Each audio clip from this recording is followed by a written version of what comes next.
Hello प्यारे बच्चों, आपका स्वागत है हमारे यूट्यूब चैनल सीखो G24 में। बच्चों, आज की इस वीडियो में मैं आपको परसेंटेज यानी कि प्रतिशत का एक बहुत ही प्यारा क्वेश्चन करवाने चल रहा हूं। अगर आपको ही बच्चों इस टाइप के प्रश्न हल करना नहीं आते हैं तो आप इस वीडियो को ज़रूर देखें, क्योंकि ये वीडियो देखने के बाद आप इस टाइप के जितने प्रश्न आपको मिलने वाले हैं आप उन्हें खटाखट सॉल्व करोगे। ओके, चलिए देखिए।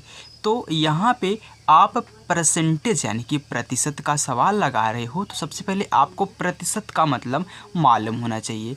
तो हम जानते हैं बच्चों, प्रतिशत का सिंबल क्या होता है, यही होता है। इसका मतलब क्या होता है, क्या इसका कुछ भी मतलब होता है? बिल्कुल, मतलब ये है इसका कि 1/100।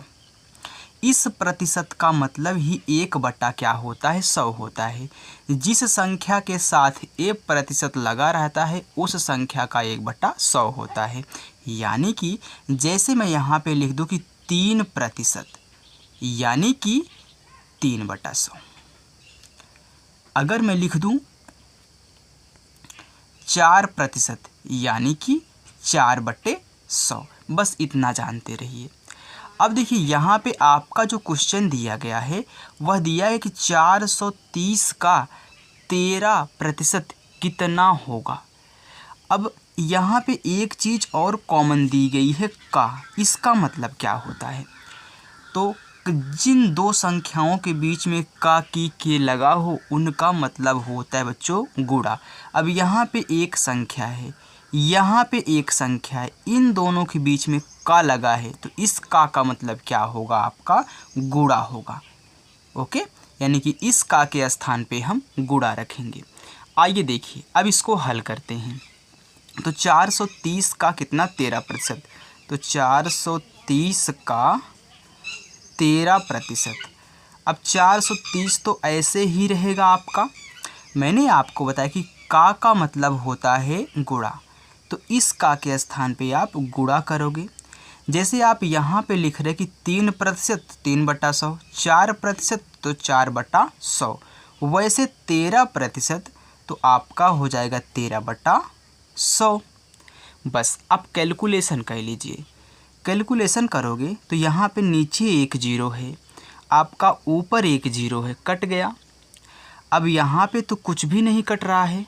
जब कुछ भी ना कटे तो आपको क्या कहना है, सामने सामने गुणा करा लेना है, क्योंकि हम इसके नीचे एक लिख सकते हैं बच्चों। यह एक क्या है, आपका पूर्णांक है, तो इसके नीचे आप एक लिख सकते हो। तो जब नहीं कटता है तो अंश का अंश के साथ और हर का हर के साथ हम क्या करते हैं, गुणा कराते हैं। तो यहाँ पे आपका बचा है 43, यहाँ पे बचा है आपका 13।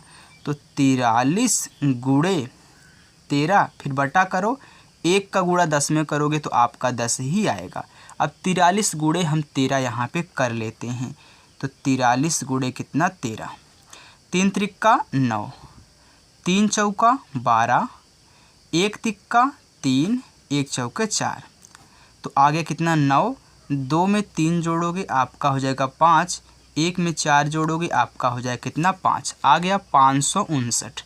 ऊपर आया है आपका 559, नीचे है आपका कितना, 10। तो ध्यान देना, जब भी आप क्या करोगे, 559 में 10 से भाग करोगे तो यहाँ पे एक लिख के एक जीरो दिया है। जब भी इस तरीके का क्वेश्चन आपको मिले तो आपको क्या कहना है, ऐसे भाग नहीं कराना है, आपको डायरेक्ट यहाँ पे एक जीरो लिखा गया है तो आपका दशमलव यहाँ पे लगा है, क्योंकि कोई पूर्णांक होता है तो हमेशा उसका दशमलव उसके दाहिने साइड पे छिपा रहता है। तो एक जीरो रहेगा तो एक अंक यहाँ पे बाएं साइड उठा के कर देंगे, यानी कि 55.9 हो जाएगा जैसे ही आप 10 से भाग करोगे। हालांकि अगर यहाँ पे आपका एक जीरो और होता तब क्या करते, तो अगर इस तरीके से होता, यानी कि इस तरीके से 2 जीरो होता, दशमलव आपका यहाँ पे लगा है तो 2 जीरो है तो 2 अंक बाएं साइड कर देना है, यानी कि आपका आंसर आया था 5.59। तो जितना जीरो रहेगा उतना अंक यहाँ पे डाक करके दशमलव बाएं साइड खसक जाएगा। तो ध्यान देना, एक लिख के बाद ही जीरो होना चाहिए, अगर यहाँ पे कुछ और लिखा है तो नहीं होगा, आपको तब भाग कराना पड़ेगा। तो बच्चों, अगर आपको इस टाइप के प्रश्नों को हल करना आ चुका है, तो आप वीडियो को लाइक ज़रूर कर दो। एक क्वेश्चन मैं आपको होमवर्क में देता हूँ, उसका आंसर आप हमें कमेंट बॉक्स में ज़रूर बताना। तो आपको बताना है कि 500 का 26% कितना होगा। ये आपका क्या है, होमवर्क है। तो इसका आंसर आपको हमें कमेंट बॉक्स में ज़रूर बताना है। तो चलिए बच्चों, मिलते हैं ऐसे ही नेक्स्ट वीडियो के साथ। तब तक के लिए बाय।